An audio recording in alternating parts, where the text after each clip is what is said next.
নমস্কার, আপনারা দেখছেন ভয়েস অফ বাঁকুড়া। বাঁকুড়ার সব খবর, সঠিক খবর সবার আগে। গতকাল বিষ্ণুপুর থানার অধীনস্থ রাধানগর ফাঁড়ির পুলিশের এক অভিযান।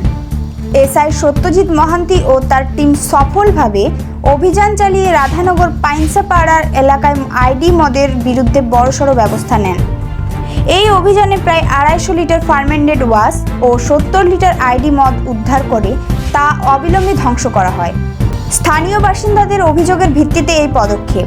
পুলিশের এই সক্রিয় পদক্ষেপে এলাকায় এখন স্বস্তির হাওয়া। পুলিশ জানিয়েছেন, এই ধরনের অবৈধ কার্যকলাপের বিরুদ্ধে ভবিষ্যতে জিরো টলারেন্স নীতিতে অভিযান চালানো হবে। ভয়েস অফ বাঁকুড়ার পক্ষ থেকে রাধানগর ফাঁড়ির পুলিশ টিমকে কুর্নিশ জানায় এই পদক্ষেপের জন্য।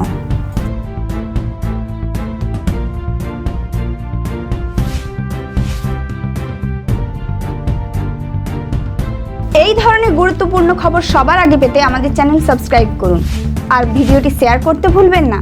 আপনাদের মতামত কমেন্টে জানান আর লাইক শেয়ার করে ভয়েস অফ বাঁকুড়ার পাশে থাকুন।